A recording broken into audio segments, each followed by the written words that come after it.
Hey, what's going on? This is Dennis Heenan and my wife Kelsey here. So I'm known as Clark Kent, so I guess that would make her Lois Lane. We are here today and we want to go over a couple questions that we've been getting a lot this past week. And we wanted to put this video together to help you out more and to share some of the readers' questions that I get on a daily basis. So these are kind of compiled into certain ones that I get the most. And now Kels is more of the lifestyle expert. She does a lot of studying on aspects of lifestyle, where I'm more of the fitness. So we're going to kind of tag team this here and just answer some of the questions that we've been getting. So the first one comes from Ryan, and he said, I'm having a really hard time with nutrition. I'm trying to eat like you told me, but my wife doesn't want to eat the same way. How can I make this work if we are eating different things? Now, the key to all nutrition plans is preparation. So something that Kelsey and I do on a weekly basis is we prepare food every single Sunday. We'll take about a 90-minute chunk of time and we'll prepare all of our protein, meaning all of our chicken and all of our grass-fed ground beef, all in that 90-minute period. And then we'll just have, beans on hand, or if we want to make rice, we'll make that ahead of time and just store it in Tupperware. And then veggies, we just have that as well. That takes 2 minutes in the microwave. So what we do throughout the week is we just take our protein that we have stored in Tupperware, we put it on a plate, add some vegetables, and then if we're having like carbohydrates or something like that, we'll also add that in. You can either stir fry that or put it in the microwave, and again, that takes 2 to 3 minutes. So no matter if your wife wants to eat something differently, you always have the option to eat what you want to eat. And that's the biggest thing, is preparation. That's what we found has worked the best. And then again, when Kels goes off and she needs to bring lunch to work, or I need to bring lunch to work, all we need to do is pack a little thing of Tupperware with the food that's already prepared. We put it in the microwave and we're good to go. So that's my biggest piece of advice, is just to have the food prepared ahead of time. Always have the healthy foods on hand. And even if you're listening to this and you don't have the problem that Ryan's been having, where he's eating differently than the rest of the family, preparing your food ahead of time is one of the biggest keys, because the more healthy foods you have on hand, the less likely you're going to go out and have fast food or go out to a restaurant where you're not supposed to go. So that's my advice for you, Ryan. I hope that helped, and I hope that helped the rest of you readers or listeners listening to this right now. Our second question today comes from Ruth, and Ruth says, your workouts have been kicking my butt lately, which is always fun for me to hear. That means the workouts have been fun, and she said, I've really been enjoying them. My problem is recovery. My biggest thing is sleep, and I have a hard time going to bed and staying asleep at night. Do you have any suggestions? Now, I'm the same way. I have a very hard time going to sleep at night, but there's been a few things that I've done upon Kelsey's recommendation, so I'll let her kind of take that away and explain how I was able to change that, and kind of how you can do that same thing. Right, so Dennis has had some trouble throughout the years just falling asleep and staying asleep as well. So through the studies that I've done, I've really found that there's 3 main things that have really helped him and me in my processes in going to bed too. So the first one is really developing a nightly routine that you can stick to. So whatever that is for you to help you relax. So oftentimes people will have a TV in the bedroom, or they'll stay up on their couch watching TV really late, and sometimes that can really deter you from falling asleep, because if you are watching Dexter before you go to bed and you're super wound up, it's going to be a lot more difficult to fall asleep. So I would say the first one is really turn off the electronics early and develop a routine that really keeps you in the process of winding down earlier. So whatever that looks like for you, if it's going in your room and reading a book, making a playlist that really helps you start to wind down, whatever it is for you that really helps you start relaxing. And I'll add something in to that as well. Test this out for yourself. I mean, I'm all about testing things and then tweaking it. If you want to see how big of a difference that will make, watch something on your iPad as you're falling asleep, right before you're going to bed, and see how well you sleep that night. And then the next night, don't do that. You will notice a huge change, because the lights on from the computer screen or your phone or on the iPad, it stimulates your eyes, and it's going to keep you awake, because your body thinks that it's light out because of that light that's shining off of it. So again, just test that out. Yeah, that's a perfect transition into my next point, which is the bedroom setting. So for me personally, light is a huge issue for me in falling asleep. If there's any sort of lights on within the house, I just can't fall asleep. So ensuring that you have a bedroom setting that you don't have any lights on, there's not any noise. If you live in the city, noise can be a problem. So really kind of getting that kind of tranquil setting. So for me, wearing a sleep mask is actually really good for me, making sure that Dennis turns off all of his lights so that I can fall asleep.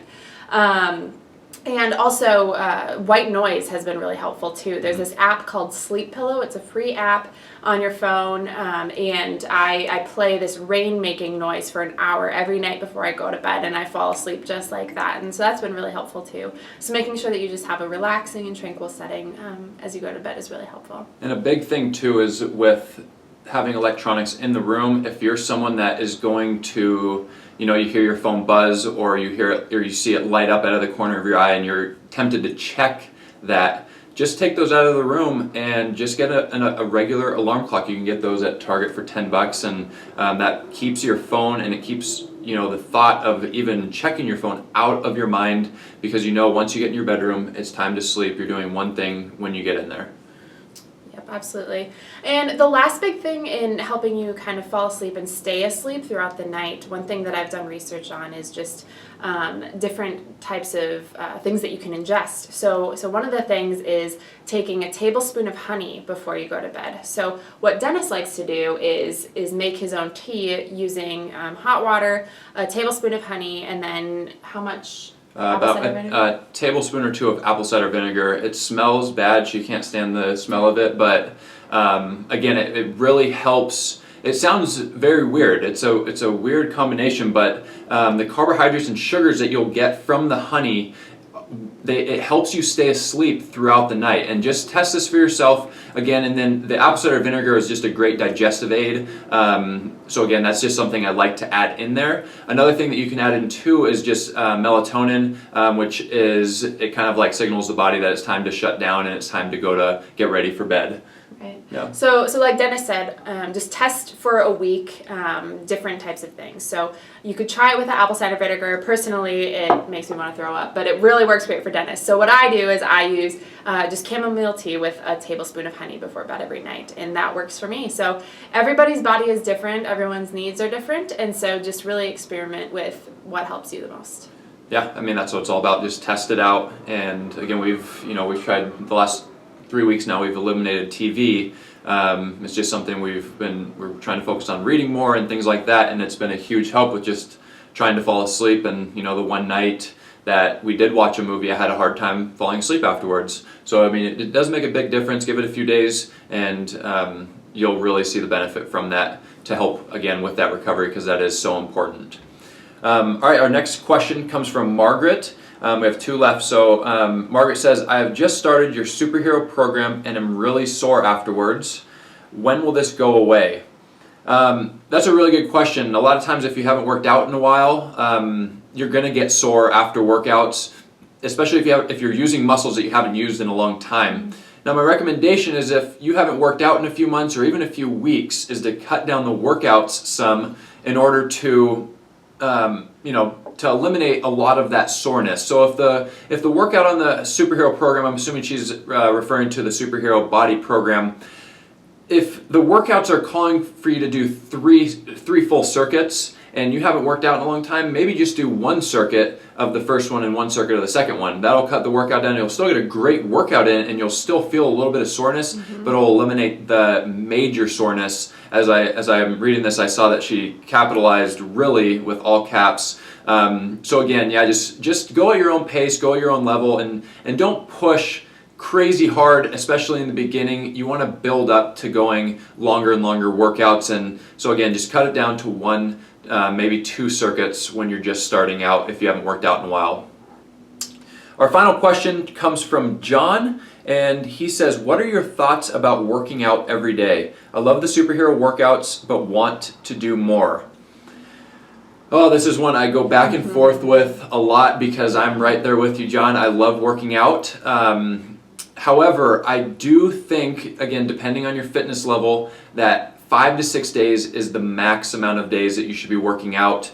And again, I'm a big fan of not going past the 30, 35, 40-minute mark in a workout. After about the 45-minute mark in a workout, if you've been doing like workouts like you're doing on the superhero program, you're going to start seeing a negative effect. Your cortisol levels are going to start to go up, which, as you know, is the fat storing hormone, so you want to obviously avoid that. And the growth hormone production within a workout happens within that first 1 to 30, 35 minutes. So that's why we want to stay in that range. So if you do want to work out more, my recommendation would be to go 3 to 4 days per week. You can do about a 30-minute workout, and then on your off days you can do a workout that lasts anywhere from 4 to 8 minutes, maybe 10 minutes long, again depending on your fitness level and depending on how your body feels, because that's a big, you got to listen to your body. That's what we're always trying to do.